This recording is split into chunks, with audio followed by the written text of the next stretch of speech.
prêtre, ça choque. Sa vie choque, parce que sa vie n'est pas ordinaire. Seigneur Jésus, je te rends grâce parce que tu m'as donné d'être avec toi, prêtre. Pourquoi est-ce qu'il est célibataire? Pourquoi est-ce qu'il vit cette vie-là? Les gars, vous avez sûrement remarqué qu'on veut faire le bien et qu'on n'y arrive pas, et qu'on veut pas faire le mal, mais qu'on le fait quand même. Dans la vie, il y a du combat. Je relis les clochers de ma paroisse à vélo, je rencontre un cycliste, au bout de 10 minutes, il apprend que je suis prêtre, et puis l'instant d'après, il commence à ouvrir sa vie, alors que depuis sa première communion, il n'était jamais rentré dans une église. Sainteté. Le prêtre, c'est un homme comme tout le monde qui a aussi des combats. Dieu n'a pas fait ça. C'est guerre, c'est maladie. Là, je suis pas sur la terre, je suis en enfer. Merci de rejoindre à travers moi mes frères et sœurs en humanité, de les bénir, de les soigner et de les consoler. Pourquoi est-ce que je ne donnerais ma place pour rien au monde alors que c'est très dur? C'est justement parce que cet engagement, il donne tout le sens de ma vie. Je m'en fous de la religion. Ma religion, c'est quelqu'un. Ce quelqu'un, c'est le Christ. Aujourd'hui et jusque dans l'éternité. Amen.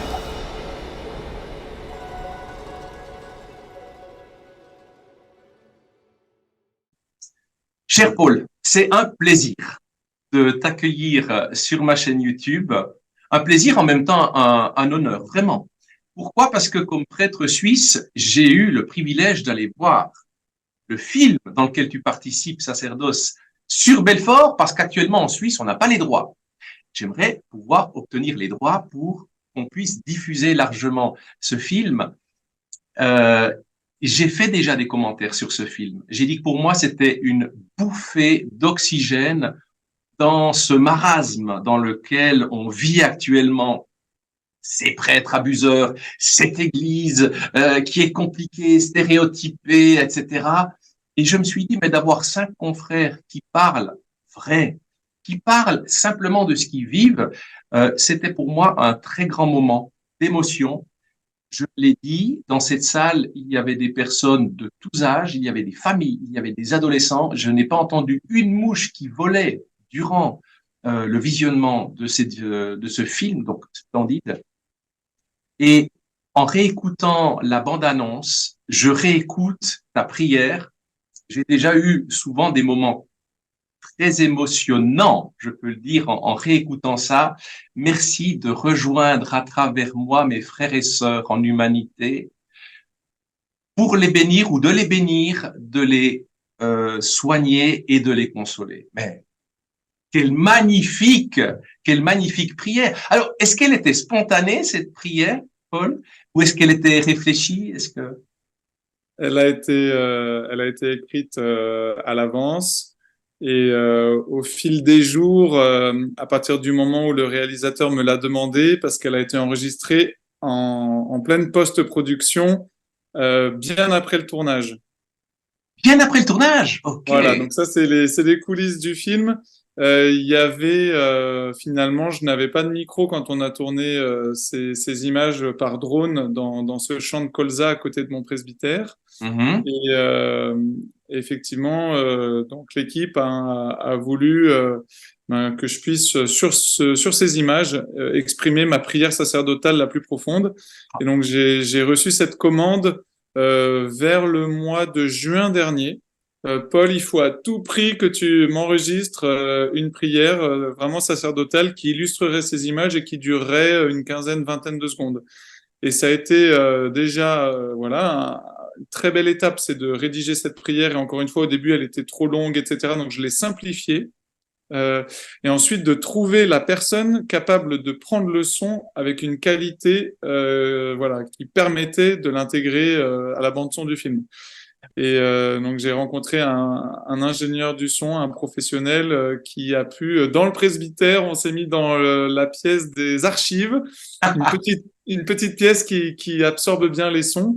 Et voilà, en me replongeant dans ce moment-là où on était dans le champ de colza, j'ai prononcé la prière. Et c'est vrai que c'est un moment très important pour moi. Et je crois que pour les spectateurs, c'est aussi un moment assez magique du film. Magique.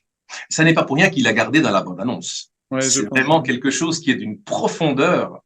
Alors, Petite anecdote qui m'est arrivée à la sortie du film, des personnes sont juste venues vers moi. J'étais très fier de porter mon col romain quand même. Soyons clairs. À la sortie de ce film, j'étais très fier, très très fier d'être prêtre et de m'adjoindre à cette confraternité sacerdotale. Des personnes se sont approchées de moi et m'ont dit merci. Ils ne me connaissaient pas. Et je me suis dit, mais quand même, d'arriver par un film à rejoindre, à reconnecter parfois une église qui se déchire, parfois un sacerdoce qui est complètement surinterprété, catégorisé, j'ai trouvé que c'était un réel cadeau. Alors, fils de forestier, cycliste, grand cycliste devant l'Éternel, quand même, c'est pas rien, hein? C'est pas rien, magnifique quand même. Premier prix du clergé français. Ouais. Oh là là. Alors que moi, mon vélo militaire, ça fait des années que je l'ai posé. Et puis, tu dis que Damien Boyer, le réalisateur, a réussi à opérer sur toi une réelle maïeutique. Parce que dans le fond, il y a des choses qui sont sorties, j'imagine, dans ce tournage, dans ce film, et de dire, voilà, après coup, en ayant visionné ce film, la question qui me viendrait, quelle expérience c'est ce que tu vis en revoyant ce film, en le relisant et en le revivant au travers peut-être d'autres commentaires, d'autres visions, d'autres interviews, est-ce que tu te dis de passer de l'autre côté du confessionnal me fait vivre autrement un apostolat peut-être du ministère de la confession différent? Alors, je crois que j'ai pas encore tout à fait assez de recul pour savoir si ça aura modifié ma manière de recevoir les personnes en confession. J'en ai reçu quelques-unes depuis la sortie du film. Par contre, je remarque que ça ouvre énormément les cœurs des personnes que je rencontre. Et je dirais qu'une des forces du film, c'est d'ouvrir un dialogue, un espace d'échange et de conversation sur des sujets qui sont habituellement tabous. Et donc, je remarque que les personnes que je rencontre, que je connaissais ou pas d'auparavant, me disent, j'aimerais, Père Paul, qu'on se voit pour parler plus longuement de certains aspects qui ne sont qu'effleurés, entr'ouverts. Et voilà, je vis là une étape qui est peut-être la plus belle. Après le tournage, qui était connu de peu de personnes, le projet n'était pas très public. Après les avant-premières et les séances, voilà, avec une projection médiatique relativement importante par rapport à ce à quoi j'ai pu être habitué. Là, maintenant, c'est dans l'humble quotidien, les personnes qui ont vu le film et qui arrivent à me rencontrer par un biais ou par un autre me disent « J'aimerais qu'on se rencontre tranquillement pour parler suite au film ». Et alors là aussi, je manque un petit peu de recul, mais j'ai déjà eu quand même des premiers échanges sur des sujets, voilà, tels que le célibat, tels que le fait de se consacrer pleinement au Seigneur. Il y a une personne dans ma précédente paroisse, j'ai été faire une projection il y a 10 jours qui pose la question, qu'est-ce qui est le plus dur dans votre vie de prêtre? Et il y avait 2 autres prêtres de mon diocèse. On a chacun répondu à tour de rôle. On a chacun donné une réponse extrêmement différente. Et en fait, ça a beaucoup touché les personnes présentes parce qu'elles n'avaient jamais osé poser la question à leur curé ou à leur vicaire. Qu'est-ce qui est le plus dur à vivre pour toi? Et donc voilà. Je te demander ce que tu as répondu.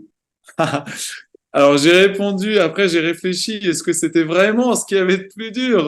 J'ai répondu un peu spontanément en disant, en fait c'est ma 2e mission, ça fait 8 ans que je suis prêtre, c'est mon 2e ministère, ma 2e paroisse.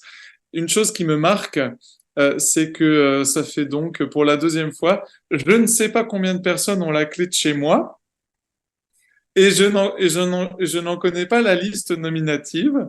Et certes, il y a l'étage du presbytère qui est réservé à mon confrère et moi, mais par exemple, quand je vais m'entraîner en vélo, je mets ma tenue de cycliste, j'empoigne mon vélo et je me retrouve dans l'accueil avec la personne qui fait l'accueil et qui m'interroge ah, vous allez faire du vélo, combien de kilomètres, vous allez où? Et c'est vrai qu'on ne s'appartient plus. Pour moi, ça symbolise le fait qu'on ne s'appartient plus. Et voilà, c'est l'occasion des plus grandes joies de ma vie, de ne plus m'appartenir, c'est la joie du don. Mais c'est quand même une vie assez spéciale Il faut pas le cacher aux jeunes qui pourraient se poser la question. C'est une dépossession de soi. Donc déjà, j'ai pas choisi là où je suis. J'ai pas choisi donc ma paroisse, j'ai pas choisi mon lieu d'habitation au sein de ma paroisse, ni les conditions. Donc j'essaye de les améliorer. J'ai tout fait pour que l'étage du presbytère réservé aux prêtres soit chaleureux et accueillant. Maintenant, je m'attaque au rez-de-chaussée pour que les lieux d'accueil soient, voilà. Mais on s'appartient plus. Et donc c'est une dépossession, c'est la vie pèlerine, hein, c'est le peuple qui est pendant 40 ans dans le désert et qui pérégrine avec l'attente de la rencontre, qui se déplace de campement en campement.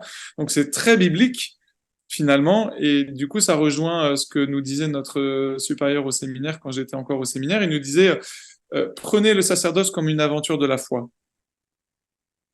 Le mariage est aussi une aventure de la foi, quand on le vit justement dans la foi au Seigneur Jésus. Mais le sacerdoce est une aventure de la foi, une aventure qui réserve des surprises. Et comme tout aventurier, ben voilà, il faut être prêt à certains imprévus et à certains inconforts. Voilà, pour le moment, je crois que j'ai vraiment été béni, donc j'ai pas rencontré de grandes difficultés.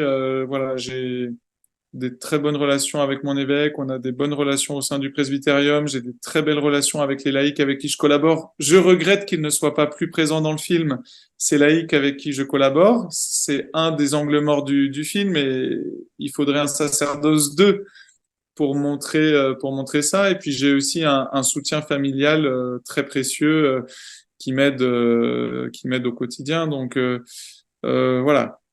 Je suis un prêtre béni, gâté, et donc les difficultés, c'est plus de l'ordre de l'inconfort et le symbole d'une dépossession plus profonde. Merci déjà pour ce témoignage personnel. Alors bien sûr que moi, ça me touche parce que voilà, on est confrères, donc on voit combien le Christ, parfois même écrit droit avec des lignes courbes. Moi, je me suis toujours senti très courbé. Tu disais toi-même que tu es tombé un peu comme Obélix dedans quand tu étais petit, alors que moi, je suis plutôt une vocation tardive et j'ai eu une vie certaine avant d'être prêtre et avant ma conversion. Dans ce film, sans doute, j'imagine que tu en sors changé quand même, parce que l'image du moment qu'on se libère de cette image, notre image nous échappe. Je sais ce que c'est quand on a une chaîne YouTube. Notre image, pour finir, est diffusée. Elle nous échappe et on se dit, voilà, où est-ce qu'elle va finir, cette image? Et en même temps, par rapport à ce film, je dirais, comment est-ce que tu t'es préparé spirituellement à le tourner? Est-ce qu'il n'y a pas eu peut-être le risque, notamment, on sait ce que c'est dans les tournages. J'ai dernièrement participé à une émission TV où, notamment dans la mise en scène, on nous redemande de jouer des scènes et pour finir, le souci, c'est de ne plus être authentique ou d'être plutôt dans le surjeu du metteur en scène. Est-ce que pour toi, c'était une difficulté? Je sais que je suis d'un naturel très spontané. Bravo. Voilà, assez transparent. Voilà, je suis très expressif, très extraverti, donc souvent mes états d'âme se lisent sur mon visage et je ne sais pas vraiment tricher.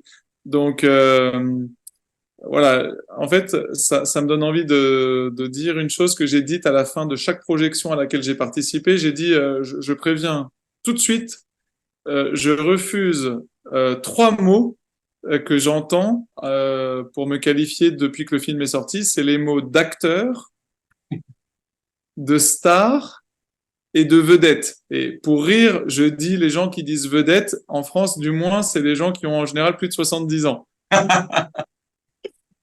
Et alors, pour dire ni star ni vedette, parce que une des phrases les plus importantes, c'est une des dernières phrases du Père Matthieu à Manille, qui dit notre mission, c'est de faire converger les regards vers le Christ.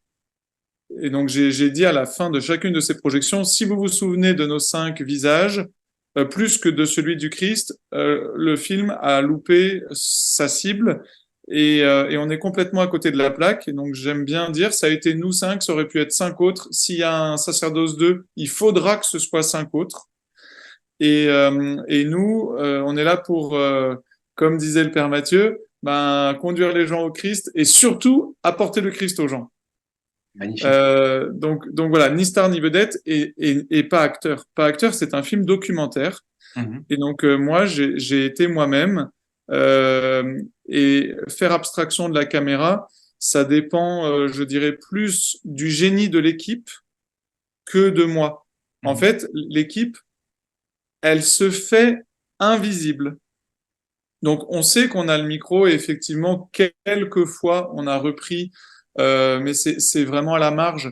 En fait, le sentiment que j'ai, c'est pas qu'on a repris des prises parce que de toute façon, il n'y avait pas de scénario préécrit. Donc, il n'y avait pas comme dans un film avec des acteurs, des scènes qu'il faut tourner jusqu'à ce qu'elles soient parfaites, quitte à les refaire des fois et des fois. Là, c'est dans la spontanéité du quotidien. Et en fait, en moyenne, il fallait 1 heure de tournage pour garder 3 ou 4 minutes. Et donc, voilà, beaucoup de scènes ont duré. Par exemple, ma rencontre avec Véronique Garnier, qui a été victime d'abus sexuels au sein de l'Église, ma rencontre avec elle devant les caméras a duré 2 h 30, 3 heures. Et il en est resté quelques minutes. Le tournage avec mon entraîneur paroissien et ami, ça a duré 2 h 30. Et il en est resté peut-être 1 minute 30. Et donc, en fait, au bout d'un moment, on est plongé dans ces phases du tournage et on est soi-même. C'est vrai que peut-être les premières minutes, il y a le temps du démarrage, mais après, ça coule. Et puis parfois, comme à la fête de la musique à Gien, là où j'exerce actuellement, les caméras étaient loin, en fait. Et il y avait mon micro qui captait tout, mais je l'avais complètement oublié. Et j'ai retrouvé les amis que je côtoie, parfois pour certains en dehors de l'église, et puis les images étaient dans la boîte et je me suis rendu compte de rien. Dans le choix qui a été fait, on sait, hein, quand il y a des tournages, il y a énormément de rush. Est-ce que le choix qui a été posé sur ce qui a été gardé pour ce documentaire est pour toi le meilleur choix? Peut-être que Damien Boyer va nous suivre, je sais pas. Mais est-ce que pour toi, c'était le meilleur choix ou est-ce que tu as eu des regrets de te dire, dommage, ils n'ont pas placé celle-ci? Alors, je me souviens pas de tout ce que j'ai dit qui n'a pas été gardé. Par contre, après la première fois, la deuxième fois, la troisième fois que j'ai vu le film, je me suis dit, bravo et merci à l'équipe de tournage. Je crois que vous avez gardé de moi ce que je pouvais donner de meilleur. Et je suis émerveillé par ce travail. Et je me suis dit, le jour où je serai fatigué, le jour où je bafouillerai, le jour où j'aurai plus les idées aussi précises et claires, je montrerai des images du film aux personnes à qui je voudrais redire le même message. Parce que je trouve que ils ont gardé vraiment ce qu'il y avait de meilleur. L'essence même de ce que tu voulais. Et je me le suis dit pour les autres prêtres, je ne sais pas s'ils ont le même avis que eux en ce qui les concerne, parce que c'est toujours difficile de se voir. Mais à chaque fois, je me dis, mais qu'est-ce que c'est bien dit? Qu'est-ce que c'est bien dit? Qu'est-ce que c'est bien dit? Et voilà, je pense qu'il y a eu, alors tu parlais de préparation spirituelle, je pense que oui, on était en prière, on était dans une vie de prière de tous les jours. Elle n'a pas été chamboulée à cause du tournage, et donc l'Esprit Saint, comme dans chacune de mes journées, il est à l'œuvre, hein, comme à chaque fois aussi qu'on prend la parole pour commenter l'Évangile ou la parole de Dieu. Et je me suis plusieurs fois dit, là, c'est une parole inspirée. Père Antoine, Père Gaspard, Père Mathieu, là, ce sont des paroles inspirées. Père François, évidemment. Et je crois que l'Esprit Saint nous a bien aidés et l'équipe de montage a fait un très beau travail, évidemment sur la forme, mais aussi sur le fond. Est-ce que ta garde rapprochée, moi j'appelle ma garde rapprochée mes amis, mes intimes, ma famille, qui ne sont pas forcément des personnes d'église, hein, est-ce que cette garde rapprochée t'a dit, Paul, tu nous as surpris. Paul, on a découvert des aspects de toi qui nous ont surpris, qu'on ne connaissait pas. Tu t'es révélé au grand public alors que nous-mêmes, nous n'étions pas au courant. J'imagine pas le cyclisme, hein, bien évidemment. Est-ce qu'il y a eu des choses qui ont surpris? Oui, notamment mon cousin Germain, avec qui je pratique le cyclisme, qui m'a dit il y a pas longtemps, tiens, Paul, là, il y a des sujets qu'on n'avait jamais abordés entre 2 virages de vélo. J'aimerais que la prochaine fois qu'on fasse du sport ensemble, on puisse y revenir. Donc, ça rejoint ce que je disais tout à l'heure. Je crois qu'il y a eu des surprises pour la garde rapprochée du 2e ou du 3e cercle.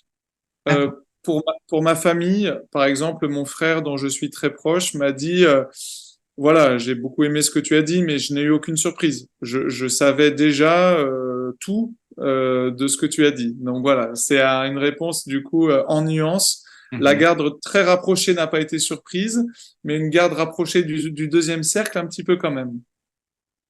J'imagine en tout cas que de t'être ouvert pareillement, non seulement va résonner très fort dans le cœur de beaucoup de croyants, voire même de beaucoup de jeunes qui se posaient des questions, parce qu'aujourd'hui, ce film, pour moi, d'une incroyable, d'une force très très grande au niveau de la spontanéité de ce qu'est un prêtre, simplement dans toute sa réalité, dans ses défis, dans ses peines, dans ses douleurs, et je pense que là, j'imagine, beaucoup de jeunes vont se rapprocher de prêtres tels que toi pour dire, voilà, jusqu'ici, je ne me posais pas la question d'une éventuelle vocation presbytérale parce qu'il me semblait avoir une image très construite, très stéréotypée du prêtre. Et en fait, je vois que un prêtre, c'est un être humain. Est-ce que tu penses pas que c'est un film qu'on devrait diffuser dans tous les centres de vocation religieuse? Oui, ça a été la première réaction de mon évêque, dire voilà, c'est un film à utiliser dans le cadre de la pastorale des vocations. J'ai un autre cousin germain avec qui je fais aussi du sport, qui est croyant mais qui pratique assez peu.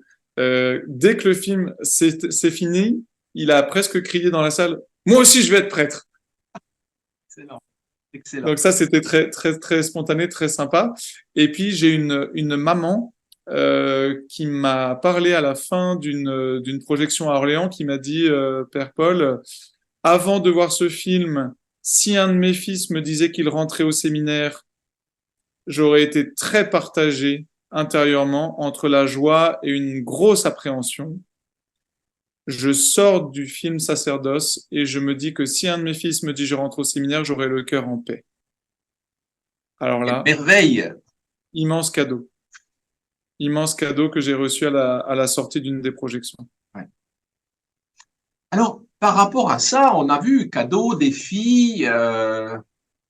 Aujourd'hui, il y a un petit peu cette première partie du synode où on insiste assez lourdement, et souvent des personnes qui ne sont pas prêtres, qui insistent assez lourdement sur cet accès des hommes mariés au sacerdoce, en disant, dans le fond, arrêtons avec ce célibat, il faut se moderniser, et puis on aura beaucoup plus de vocations. Tu en penses quoi, Paul?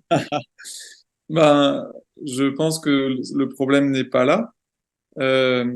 J'en veux pour preuve que donc les églises chrétiennes qui autorisent leurs responsables, donc on pense par exemple au pasteur, on peut penser au pope, donc à se marier, ont de grandes difficultés à recruter. Voilà, on devrait le voir dans les autres églises chrétiennes si c'était vraiment là le problème. Et l'autre élément de réponse, c'est que le nombre de prêtres catholiques célibataires par chrétien pratiquant n'a pas diminué. Et il y a même localement des lieux où ça a augmenté. Donc le problème, c'est pas le manque de prêtres, c'est le manque de chrétiens. Et moi, j'aime bien faire l'analogie entre les chrétiens et les prêtres. J'aime bien faire l'analogie avec la question de l'œuf et la poule. Parce qu'il y a des gens qui disent, si on avait plus de prêtres, il y aurait plus de chrétiens. Donc, sous-entendu, la poule, c'est le prêtre qui fabrique, qui pond des chrétiens. Exact. Et moi, je leur réponds toujours, mais attention, qu'est-ce qui donne envie à un jeune de 15, 16, 17 ans de rentrer au séminaire pour devenir prêtre? Et ça, je le dis dans le documentaire et je suis content qu'il l'ait gardé. Ce sont des chrétiens qui vivent des sacrements. Voilà, des chrétiens qui ont besoin de rencontrer le Christ dans les sacrements. Et moi, c'est comme ça. Ce n'est pas tant une figure presbytérale ou sacerdotale que des chrétiens pratiquants, fervents, des saints qui m'ont donné l'idée d'être prêtre. Et en fait, ça a été ensuite confirmé par la rencontre avec quelques prêtres. Mais le terreau initial de mon appel, c'est vraiment des chrétiens qui ont un besoin vital de se nourrir des sacrements. Et donc moi, je dis que si les prêtres engendrent des chrétiens, c'est aussi, tout aussi vrai que ce sont les chrétiens qui engendrent les prêtres. Donc on retrouve l'œuf et la poule. On peut pas dire finalement lequel est premier. l'un engendre l'autre et réciproquement. On vit aujourd'hui des défis dans notre monde. On voit ce qui se passe au niveau de la guerre. Il y a, j'entends surtout du côté français aussi, beaucoup de déprédation au niveau des églises. On parle très souvent d'islamophobie, de cette volonté à nouveau de persécuter le peuple juif, relativement peu de la persécution du peuple chrétien aujourd'hui. Alors, en Suisse, peut-être qu'on est un peu préservé dans cette dimension-là. Est-ce qu'en France, être prêtre aujourd'hui, continuer de défendre sa foi, de défendre cette beauté de la chrétienté, du catholicisme et aussi cette effusion des vocations, tout d'abord baptismales, tu viens d'ailleurs bien de le répéter. Quels sont pour toi aujourd'hui les défis pastoraux que tu aurais à développer, à vivre, à affronter et surtout à proposer? J'ai souvent des personnes sur ma chaîne qui me posent des questions en disant on a besoin de prêtres qui partagent leur bonheur, leur espérance, tout en ayant je dirais, l'authenticité de reconnaître ce qu'on vit, ce qui se passe. Et je sais que tu as le feu de Dieu depuis ton plus jeune âge de vouloir témoigner. Alors aujourd'hui, comment être témoin? Est-ce que tu as 2, 3, je dirais, ingrédients de ta fameuse potion dans laquelle tu es tombé, que nous pourrions donner aux auditeurs et aux auditrices? Alors, je constate que la collaboration prêtre-laïque porte énormément de fruits quand elle est vraiment vécue dans la confiance et dans l'estime réciproque. Donc, j'ai un exemple, mais j'en ai beaucoup, c'est l'aumônerie des jeunes.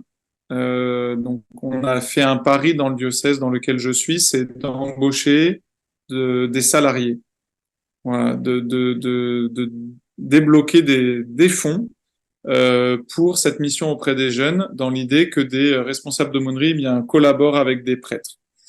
Et alors, du coup, les rencontres que j'organise avec la responsable qui a été embauchée là où je suis, ce sont des rencontres qui ont plusieurs dimensions. Donc, il y a la dimension de la prière. Et moi, j'ai pas forcément énormément de souvenirs d'avoir prié avec des prêtres en dehors de la messe. Alors que là, on prie avec les jeunes, c'est l'accueil, c'est un grand temps de prière, de louange, d'intercession. Donc, ça me semble important. Ensuite, il y a un temps de catéchèse par petite équipe et par groupe et par âge. Et bon, là, c'est vrai que je m'y implique totalement. Il se trouve que j'ai pris les 5e, donc les 12-13 ans. Ben, toute l'année, leur animateur, c'est le prêtre. Et donc, on est complémentaires, mais ils vont passer dans le parcours une fois avec le prêtre. Et c'est fabuleux. C'est absolument fabuleux. C'est-à-dire que je pense que malheureusement, les prêtres ont parfois complètement délégué la catéchèse, quel que soit l'âge, hein, que ce soit pour les enfants, pour les ados. Et moi, je pense qu'il faut donner aux jeunes l'occasion de recevoir de notre part une catéchèse en direct qui soit pas non plus dans le cadre de l'homélie. Et on a aussi, on va dire, la récréation, le temps libre, le défoulement, le temps informel, sans parler des pèlerinages, autant d'occasions de rencontres.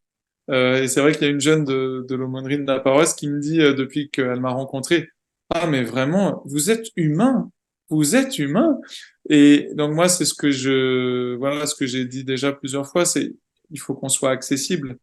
Et pour les jeunes, un prêtre, c'est inaccessible. Alors, une chose que je fais tous les jeudis, et aujourd'hui on est jeudi, donc j'ai vécu ça tout à l'heure, je vais dans l'établissement scolaire d'enseignement catholique, collège, c'est le jeudi, c'est le collège. Je déjeune avec les collégiens au self. Et ils ont une petite feuille. Il y avait tellement de demandes qu'on a été obligé de faire une feuille pour qu'ils s'inscrivent. Et là, je partage un repas avec eux. Mais finalement, c'est ce que Jésus a fait, hein.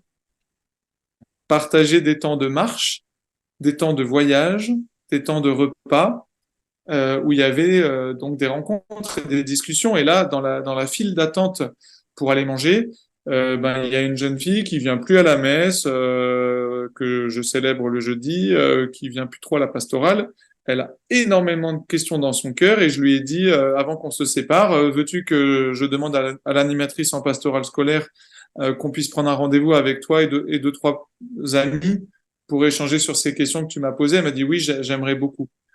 Donc voilà, je crois que le pape François nous le dit et ses prédécesseurs l'avaient déjà dit. Il faut qu'on ait des temps effectivement dans notre oratoire, des temps plongés dans la Bible, des temps de retrait, mais il faut aussi des temps où on soit en dehors du bureau, de notre presbytère, de notre sacristie, pour être avec les gens, très très très simplement accessible pour engager les dialogues. Et je remarque que ça, en quelques minutes, on peut voilà, soulever un peu des montagnes. Bon, voilà, après, c'est vrai que la question est tellement immense. Je finis juste quand même en disant que moi, depuis, c'est la 2e année, j'ai repris le catéchuménat des adultes. Et ben, je dirais qu'on est en pleine explosion. Et donc, je pense qu'il faut vraiment avoir des groupes, même si on n'a qu'1 ou 2 personnes, il faut, pour moi, en tant que prêtre, un référent, une petite équipe, un lieu de rencontre. Et en fait, je remarque que là, maintenant, c'est la boule de neige. Ils étaient 2, 3, 4, 6, 8. Là, on est avec 30 catéchumènes adultes en 2 ans, en même pas 2 ans. Et c'est pas que dans ma paroisse, c'est en tout cas en France, on n'a jamais eu autant de baptêmes que ceux qui sont prévus donc à Pâques 2024. On n'a jamais eu autant de demandes de première communion et de confirmation. Alors dans ces catéchumènes, il y en a beaucoup qui sont baptisés, mais qui demandent la première communion et la confirmation. Et voilà, il faut accueillir, j'allais dire, ceux qu'on appelle les recommençants et les catéchumènes adultes, qui ont soif de catéchèse adaptée à leur âge et de fraternité. Que dire de plus? Voilà. On peut Après, jouer. il y a plein d'outils, il y a plusieurs modalités. Moi, je suis fermé sur aucune, mais je remarque que les gens ont soif et que quand ils décèlent par bouche à oreille, quand ils apprennent qu'il y a un oasis quelque part, ils s'y rendent. Rayonnant de l'évangile, être fidèle et être simplement fier de ce qu'on est et de ce que le Seigneur fait de nous chaque jour. Moi, je trouve que, même si parfois en me levant le matin, je me dis, il est quand même très compréhensif. Et puis, comme tu dis, Paul, rejoindre.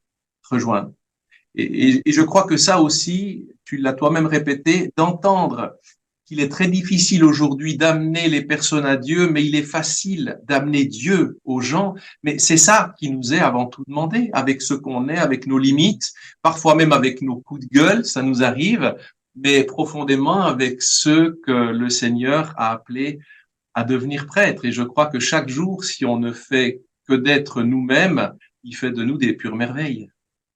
Tout à fait. Et je rajouterais, pour certains, relire le bout de chemin qu'ils ont déjà fait sans contact avec l'Église visible, mais dans ce chemin, Dieu était là et il n'avait pas toujours les mots pour le reconnaître et pour le dire, et puis aussi l'assurance d'avoir un frère pour l'attester. Et donc, quand on accueille des catéchumènes, on les accueille dans un groupe, mais on les accueille aussi de façon personnelle, dans une rencontre personnelle, où ils peuvent se dire, où ils peuvent se raconter. Et on voit la présence de Dieu dans leur vie avant même. Dieu est allé les chercher. C'est ce qu'ils découvrent quand ils disent « me voici », le jour où ils entrent en catéchuménat.